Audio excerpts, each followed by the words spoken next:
بسم اللہ الرحمن الرحیم. السلام علیکم. میں ہوں آپ کا ہوسٹ صدیق اکبر اور آپ دیکھ رہے ہیں انڈس ویلی.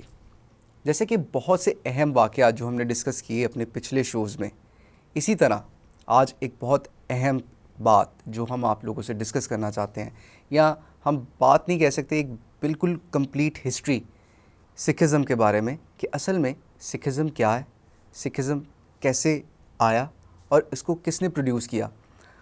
اسی چیز کو ڈسکس کرنے کے لیے ہمارے ساتھ موجود ہے سر عمران علی. السلام علیکم سر، کیسے ہیں آپ؟ جی وعلیکم السلام. سر ایک بہت اہم پہلو ہے ہماری ہسٹری کا. بہت بڑا مذہب اور بہت سے لوگ اس مذہب کو مانتے ہیں. اصل میں یہ سکھزم ہے کیا، کیسے کریٹ ہوا اور کب ہوا؟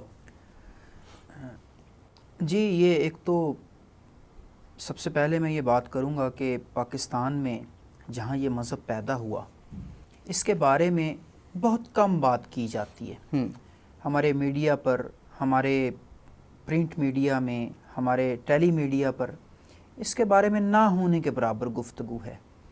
حالانکہ یہ بہت اہم ہے، خاص طور پہ پاکستان کے لوگوں کو اس کو جاننا اور ڈسکس کرنا، کیونکہ سکھ مذہب جو ہے وہ جن علاقوں میں پیدا ہوا وہ موجودہ پاکستان میں ہی موجود ہیں. اچھا.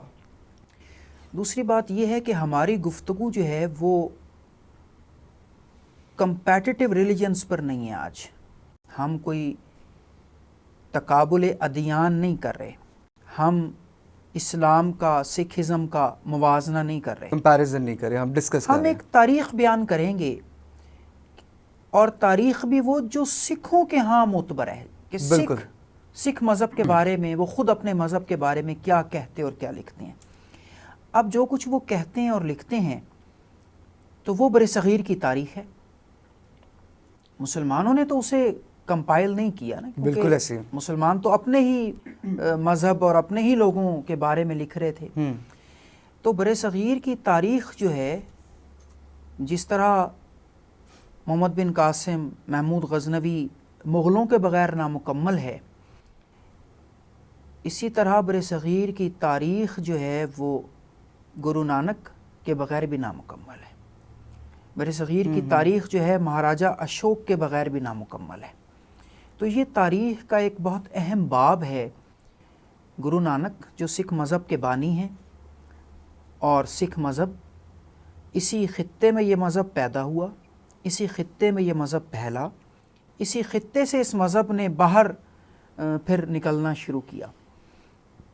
تو ہماری جو گفتگو ہے وہ تاریخ کے اوراق سے جڑی ہوئی ہے، نہ کہ ہم یہاں تقابل ادیان کریں. بالکل ایسے. اچھا، میں نے آپ کی گفتگو میں جتنی بھی آپ کرتے ہیں اس میں ایک چیز واقعی یہ نوٹس کی کہ آپ کبھی بھی کسی چیز کا کمپیریزن نہیں کرتے. آپ جو ٹاپک ہم ڈسکس کر رہے ہیں تو آپ اسی کے اوپر رہتے ہیں، اور شاید یہی وجہ ہے کہ آپ کمپلیٹ بریفنگ دے دیتے ہیں اس ٹاپک کے اوپر. جی دیکھیے، ہمارا کام تو تاریخ کو ڈسکس کرنا ہے. ایگزیکٹلی ایسے. ہماری گفتگو ایک ٹاپک پر ہے، دوسرے ٹاپک پر ہے، تیسرے ٹاپک پر ہے، اس میں سے لوگ خود کمپیریزنس کر لیں، زیادہ بہتر ہے. بالکل. بہتر تو یہ ہے ہر کسی کی اپنی ایک رائے ہے کہ لوگ اس میں سے کمپیریزنس کر لیں. مثال کے طور پہ مغل یہاں آئے، ہم نے تاریخ بیان کر دی. بالکل. مغل خود مسلمانوں سے ہی لڑے، ابراہیم لودھی سے لڑا بابر. بالکل. اور اس نے شکست دی ابراہیم لودھی کو. یہ تاریخ ہے. تو یہاں سے سننے والا خود کمپیریزن کر لے گا، اچھا یہ آپس میں لڑتے رہے. بالکل ایسے. تو یہ ایک معاملہ ہے. تو سکھ مذہب جو ہے اس کی ابتدا ہمارا ضلع پنجاب میں موجود ہے، ننکانہ صاحب. بالکل ایسے. وہاں اس زمانے میں اس کو تلونڈی کہا جاتا تھا. اچھا. اس زمانے میں ایک گاؤں تھا چھوٹا سا. کب کا دور ہے سر؟ جی یہ 1470 کے قریب کا زمانہ ہے. 1469 میں جو ہے گرو نانک کی پیدائش تقریباً آج سے کہہ لیں کچھ 600 سال آج سے تقریباً پونے 600 سال پہلے. اور 1469 تمام ہسٹورینز جو سکھ ہسٹورینز ہیں وہ متفق ہیں اس بات پر کہ آپ 1469 میں جو ہے آپ اس دنیا میں تشریف لائے تھے. اور آپ کی زندگی پر جتنی کتب لکھی گئیں وہ اس بات میں متفق ہیں کہ آپ ایک ہندو گھرانے میں پیدا ہوئے. 1469 میں پیدا ہوئے. تلونڈی جسے آج ہم ننکانہ صاحب کہہ رہے ہیں وہاں پیدا ہوئے. اور یہ ننکانہ صاحب بھی دراصل گرو نانک سے ہی مشتق لفظ ہے. ننکانہ صاحب یعنی کہ ان سے ان کا مقدس شہر بالکل، گرو ننکانہ نانک سے ننکانہ، جی، نانک، تو وہاں یہ پیدا ہوئے. پھر آپ کی پرورش جو ہے وہ ہندو گھرانے میں ہوئی اور آپ کے استاد مسلمان تھے. اچھا، آپ کو جنہوں نے ابتدائی تعلیم دی وہ مسلمان تھے.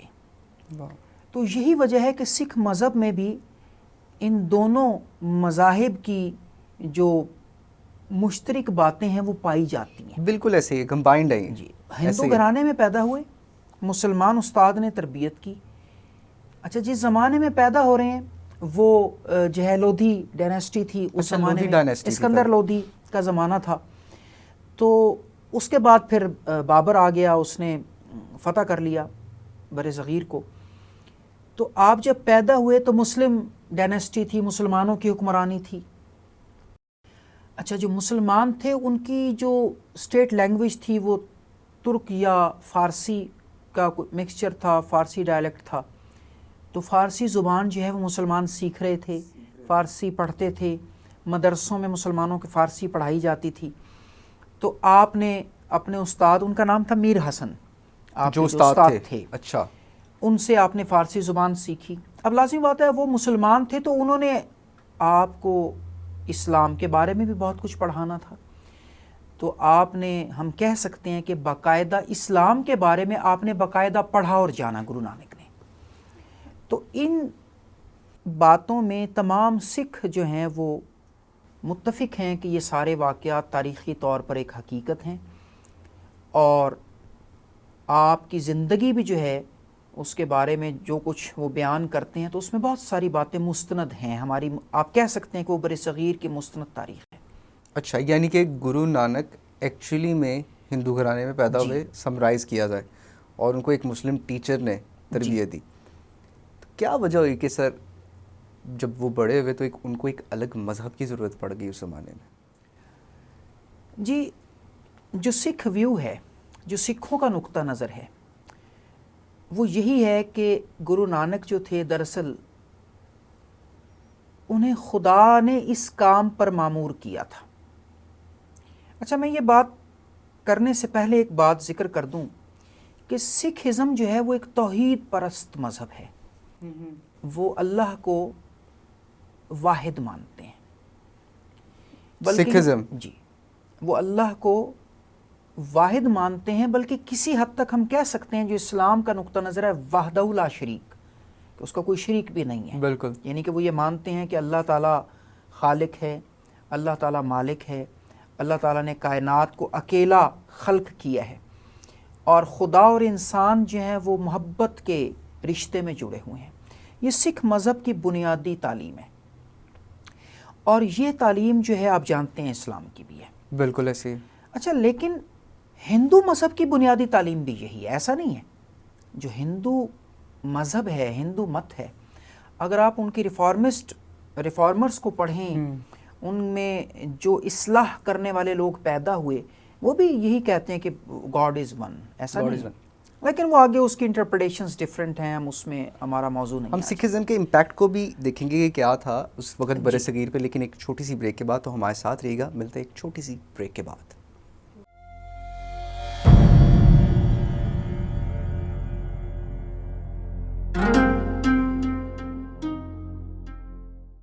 Welcome back from the break. جی، بات ہو رہی تھی سکھزم کے بارے میں، اور سکھزم کی ابتدا کیسے ہوئی، گرو نانک کون تھے. آج پہلی بار مجھے پتہ چلا کہ وہ ایک ہندو فیملی سے بلانگ رکھتے تھے، اور ان کی جو ابتدائی تعلیم تھی وہ ایک مسلمان استاد نے کی. سر، اسی بات کو کنٹینیو کریں گے کہ ہم لاسٹ میں بات کر رہے تھے کہ سکھزم بھی خدا کو ایک مانتے ہیں. جی، اچھا، ایک میں بیچ میں ایک چھوٹی سی بات اس میں ضرور ایڈ کر دیتا ہوں، تو وہ آنے والے ہمارے جو گفتگو ہے اس کو سمجھنے میں آسانی ہوگی. جو ہندو فلسفہ ہے وہ یہ ہے کہ گاڈ، بھگوان، وہ بھیجتا ہے اپنے نمائندے زمین پر، یا اوتار، خود خدا، بھگوان، جو بھی ان کی ایک سپریم ڈائٹی ہے، وہ انسانوں کا روپ لے کر زمین پر آ جاتی ہے. یہ ایک ہندو فلسفہ ہے، اس کو اوتار کہتے ہیں.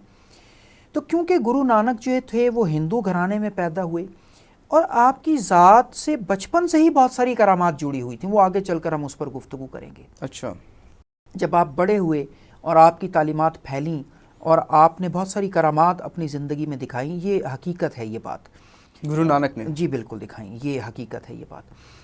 تو جو ہندو تھے انہوں نے بھی انہیں ایکسیپٹ کیا کہ یہ ایک اوتار آ گیا ہے، یعنی کہ یہ ہمارا بھگوان جو ہے وہ انسانی روپ میں آ گیا ہے۔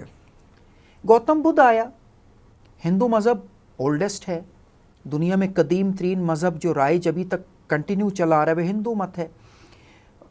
تو گوتم بدھ کو بھی انہوں نے کہا یہ اوتار آ گیا ہے ہندوؤں نے؟ جی، اچھا، کیونکہ وہ یہی کہا کہ بھگوان گوتم بدھ کی شکل میں آ گیا۔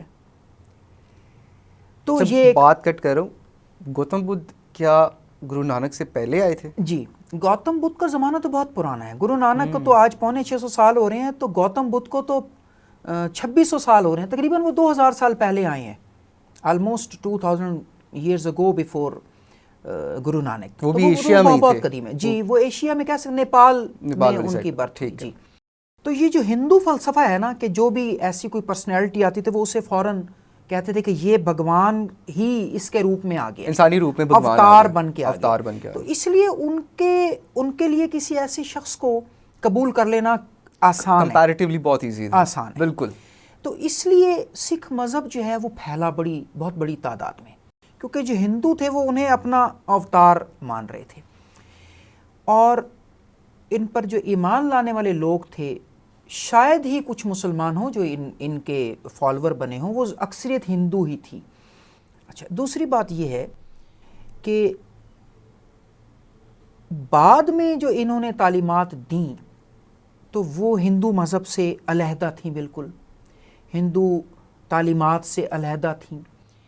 مثلا ہندو مذہب میں بت پرستی ایک بنیادی چیز ہے، ہندوؤں کے جتنے بھی ہسٹری ہے، ہندوؤں کے جتنے بھی کچھ فرقے ہیں، ہندوؤں کے جتنے بھی علاقوں میں ہندو مذہب رہا، بت پرستی جو ہے وہ ایک بنیادی عنصر ہے ان میں، لیکن سکھ مذہب میں بت پرستی نہیں ہے۔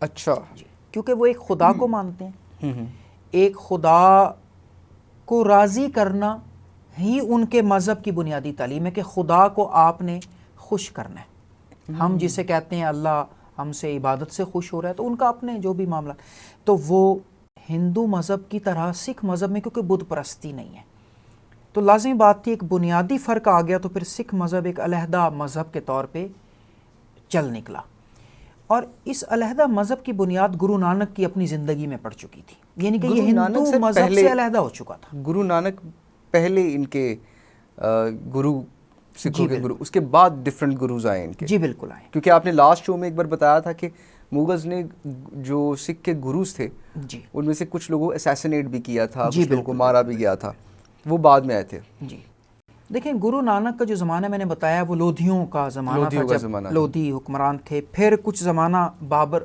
جو ہے بابر کا آیا جب اس نے لودھیوں کو شکست دی، بلکہ کچھ تاریخی جو ہے جو بایوگرافیز لکھی گئی ہیں گرو نانک کی، وہ یہ بتاتی ہیں کہ جب بابر یہاں آیا تو اور اس نے بہت سے لوگوں کو غلام بنا لیا، تو گرو نانک بھی ان میں سے تھے، اگرچہ میری تحقیق کے مطابق یہ کوئی اتنی مستند بات نہیں ہے ان مائی اوپینین، لیکن کچھ جو سکھ رائٹرز ہیں وہ یہ لکھتے ہیں ایسا۔ اور آپ جو لوگ غلام بن کر وہ وہاں غلامی کر رہے تھے، سروسز دے رہے تھے بابر کی فوجوں کے لیے یا شہر بنانے کے لیے، جو بھی اس زمانے میں غلاموں کے ساتھ کیا جاتا تھا، تو گرو نانک نے جو ہے بہت زیادہ ان سے کرامات اور معجزات رونما ہو رہے تھے، تو اس نے کہا یہ کوئی مجذوب ہیں، کوئی اللہ کے کلندر ولی ہیں، تو اس نے گرو نانک کو آزاد کر دیا۔ تو یہ ہو سکتا ہے، ممکن ہے، لیکن میں نے بتایا میری تحقیق کے مطابق یہ کوئی اتنی مستند بات نہیں ہے۔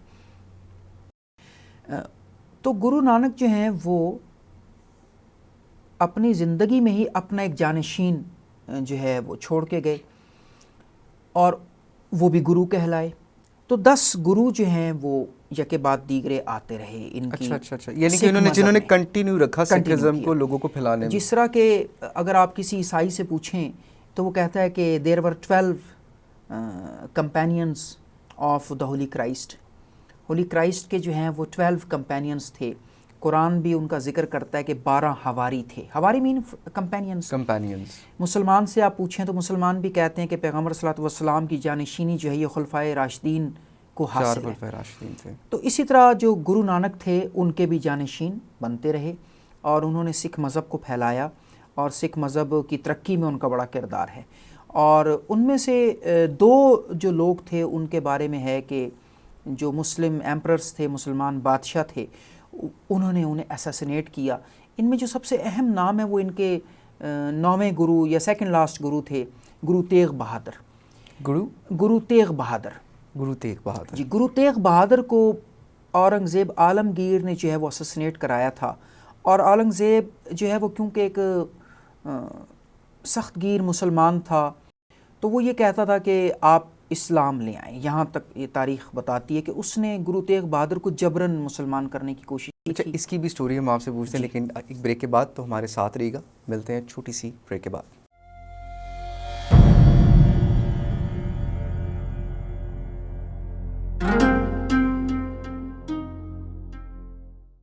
Welcome back from the break. جی, بات کر رہے تھے گرو تیغ بہادر کی. سر, اس کو کیسے مارا تھا انہوں نے؟ آپ نے کہا کہ اورنگزیب جی, جو مغل کے ایمپرر تھے, اورنگزیب نے ان کو مارا. اور اس کے بعد کیا سر مسلمانوں اور ان کے درمیان کچھ کلیشز کریٹ ہوئے یا پھر ویسے ہی سب کچھ چلتا رہا؟ جی دیکھیں, تاریخ جو ہے نا, تاریخ اس کا کوئی مذہب نہیں ہوتا. بالکل. یہ ایک حقیقت ہے کہ گرو تیغ بہادر کو اورنگزیب عالمگیر نے اس جرم میں قتل کرا دیا تھا کہ تم مسلمان کیوں نہیں ہوئے. اور بحیثیت مسلمان کے میں پورے اعتماد سے یہ بات کہہ رہا ہوں کہ اسلام کی کوئی ایسی تعلیم نہیں ہے کہ آپ جبراً کسی کو اسلام قبول کروا دیں. بالکل ایسے. اور اورنگزیب عالمگیر کے اس عمل کو بالکل ڈس اون کیا جانا چاہیے. ٹھیک ہے. اور بحیثیت مسلمان ہم میں یہ جرات اور ہمت ہونی چاہیے کہ ہم اسلام کے نام پر کیے جانے والے کسی غلط عمل کو ریجیکٹ کر دیں. تو اس سے پہلے گرو ارجن دیو تھے ان کے, انہیں بھی, لیکن ان کے بارے میں کچھ ہسٹری میں اختلافات ہیں کہ وہ کیوں انہیں قتل کرایا گیا تھا. لیکن وہ بھی مسلمان بادشاہوں نے انہیں قتل کرایا تھا, مغلوں نے. تو لیکن یہ ہے کہ کسی کو آپ اس لیے قتل کرا دیں کہ تم مسلمان ہو جاؤ, اسلام کی ایسی کوئی تعلیم نہیں ہے. سر, ان کی تعلیمات کے بارے میں بتائیں کہ گرو کی کیا تعلیمات تھیں یا سکھزم میں کیا تعلیم. اچھا, دیکھیں, ان کے ایک بہت بڑے گرو کو قتل کرا دیا گیا تو لازم بات ہے سکھوں اور مسلمانوں میں یہ ایک برا واقعہ ہے. بالکل ہے. اور اچھے واقعات بھی گزرے ہیں. اس کی 2 دلیلیں ہیں. سب سے پہلی دلیل تو آپ یہ دیکھیے کہ گرو نانک کے جو استاد تھے وہ مسلمان تھے. اور تاریخ میں کہیں ایسا ثبوت نہیں ملتا کہ اس استاد نے گرو نانک کو ہندو سے مسلمان کنورٹ کرنے کی کوشش کی. دیکھیں آپ, یہ اس شخص کی عظمت ہے. اس نے اس کو صرف علم دیا. ایک. دوسری بات یہ ہے, اگر ہم گرو نانک کی زندگی کا مطالعہ کریں تو آپ مکہ بھی گئے ہیں حج کرنے, آپ مدینہ پیغمبر صلی اللہ علیہ وسلم کی قبر پر بھی گئے ہیں. مکہ, مدینہ.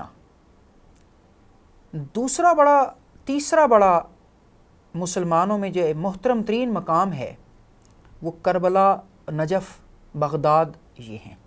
بالکل ایسے. دیکھیے نا, مکہ, مدینہ, کربلا, نجف, حضرت علی کرم اللہ وجہہ کا روضہ, کربلا میں نواز رسول صلی اللہ علیہ وسلم کا روضہ, پھر بغداد میں شیخ عبد القادر جیلانی کا روضہ. آپ وہاں گئے ہیں. اچھا, یعنی اتنی زیادہ ان کی اٹریکشن تھی ٹورڈ مسلمز کہ وہ مکہ بھی گئے, مدینہ بھی گئے. پیغمبر صلی اللہ علیہ وسلم کے بارے میں آپ کے ہائی پریزز ہیں. آپ ان کو ایک عظیم ہستی سمجھتے تھے گرو نانک. وہ ایک علیحدہ بحث ہے کہ آپ ان پر ایمان لائے یا نہیں لائے, وہ ایک علیحدہ ایک ٹاپک ہے. لیکن اس میں کوئی شک نہیں ہے کہ گرو نانک جو تھے انہوں نے پیغام مسلمانوں کے جو نبی ہیں صلی اللہ علیہ وسلم, ان کے لیے بہت بہت بہت احترام کا وہ جذبہ رکھتے تھے. اسی لیے وہ آپ کے مزار پر حاضری دینے گئے ہیں. تو کیا یہ بات سکھ کے جو رائٹرز ہیں, جو سکھزم کے رائٹر, یہ مانتے ہیں اس بات کو؟ کوئی ایسا رائٹر نہیں ہے جس نے یہ بات نہ لکھی ہو. اچھا جی یعنی کہ سچ ہے, ہم سنتے تھے کہ گرو نانک یہ بات بالکل سچ ہے. اچھا ایک واقعہ میں اور بھی بتا دوں. آپ جب یہاں سے کعبہ مکہ لے کر تشریف لے کر گئے ہیں تو رات کے وقت پہنچے, تھکے ہوئے, تو لازمی بات ہے ہندوستان سے چلنا, پیدل قافلوں پر جانا, وہاں پر آپ لیٹ گئے, آپ کے پاؤں کعبہ کی طرف تھے. یہ سکھ ہسٹورین لکھتے ہیں اس بات, سکھ ہسٹورین لکھتے ہیں, مسلم ہسٹری میں اس کا نہیں ہے کوئی ایسا ذکر. تو آپ لیٹے ہوئے تھے, وہاں آیا ایک شخص, اس نے کہا جی آپ لیٹے ہوئے ہیں, یہ آپ نے کعبہ کی طرف پاؤں کر لیے ہیں. آپ نے آنکھیں کھول کے اسے دیکھا اور کہا اچھا پھر میرے پاؤں ادھر کر دے جدھر کعبہ نہیں ہے. تو اس نے آپ کے پاؤں موڑ دیے. اس نے کہا یہ کوئی بزرگ سے لگ رہے ہیں, بوڑھے تو تھے لازمی بات ہے. تو پاؤں موڑے تو دیکھا تو کعبہ اسی طرف تھا جدھر آپ کے پاؤں تھے. اس کو یہ فیل ہوا کہ شاید مجھ سے غلطی ہو گئی ہے اور میں نے آپ کی ڈائریکشن صحیح نہیں کر دی, یا میں نے دوبارہ آپ کو چکر دے کے وہیں. اس نے دوسری دفعہ پھر پاؤں آپ کے چینج کیے تو اس نے دیکھا کہ یہ تو کعبہ پھر جدھر ان کے پاؤں ہے وہاں چلا گیا. تو وہ گھبرا اٹھا اور وہاں اس نے شور مچایا کہ یہ ہندوستانی کوئی بزرگ آئے ہوئے ہیں اور ان کے ساتھ یہ ایک جو ہے معجزہ رونما ہو رہا ہے ان سے.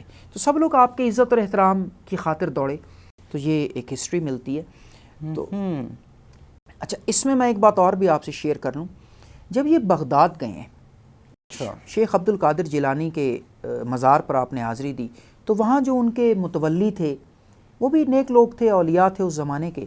انہوں نے آپ کو ایک کرتا گفٹ کیا ہے. وہ کرتا آج بھی موجود ہے. وہ جو ہے انڈیا کے ایک گردوارے میں رکھا ہوا ہے. وہ کرتا آپ کو گفٹ کیا گیا اور اس کرتے پر مختلف باتیں ہیں.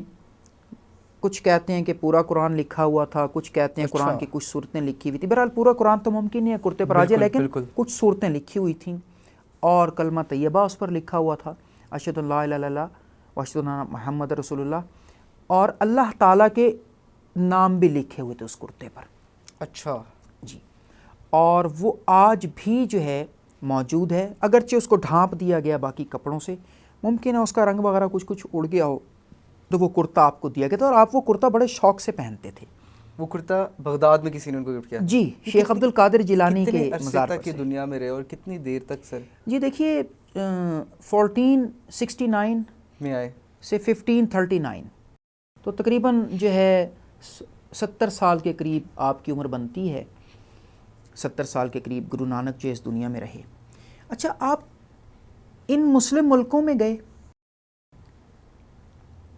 پاک پتن میں خواجہ غلام فرید بالکل ہے کا مزار ہے, پنجاب میں ہی ہے جو. آپ وہاں بھی گئے. اور جو سکھوں کی مذہبی کتاب ہے گرو گرنتھ, اس میں خواجہ غلام فرید کا کلام شامل ہے. کس جو سکھوں کی مذہبی کتاب ہے گرنتھ صاحب. اچھا گرنتھ صاحب. جی, اس میں سینکڑوں بھجن ہیں, شلوک ہیں یا نظمیں ہیں, آپ کہہ لیں بھجن نظم ہے, ایک مذہبی نظم ہے. تو وہ خواجہ فرید کا کلام بھی اس میں شامل ہے جو کہ مسلمان ہیں. اچھا جی, اور اس میں ہندوؤں کا کلام بھی شامل ہے. واہ. اچھا اس سے پتہ چلتا ہے کہ سکھ مذہب میں دوسرے مذاہب کے لیے کتنی فراخ دلی پائی جاتی ہو. یہ نہیں, آپ کی جتنی بھی باتیں ہیں نا ان سے میں ایک چیز سمجھ پایا ہوں کہ Sikhism is a mixture of different religions. یہ بہت سے مذاہب کا ایک مکسچر ہے. آپ نے ایک اور بات کی بہت سے معجزات تھے جو گرو نانک میں تھے. یہ چیز ہم ڈسکس کریں گے, یہ ایک شو کی بات نہیں ہے کیونکہ اس کو ہم نیکسٹ شو میں بھی ڈسکس کریں گے. اور واقعی اس بار بھی آپ نے ہمیں ڈسپوائنٹ نہیں کیا. گرو نانک کے بارے میں اتنا ڈیٹیل ریویو, بیسکلی آپ ہمیں سمرائز کر کے بات کو بیان کرتے تو ہم لوگوں کے لیے بہت آسان ہوتا ہے اس چیز کو ابزورب کرنا. تو امید ہے آپ کو یہ شو پسند آیا ہوگا, لیکن سکھزم کے بارے میں مزید جاننے کے لیے آپ کو دیکھنا ہوگا ہمارا نیکسٹ شو. تب تک کے لیے اپنے ہوسٹ صدیق اکبر اور عمران علی صاحب کو اجازت دیجیے. ملتے ہیں نیکسٹ شو میں, تب تک کے لیے اللہ حافظ.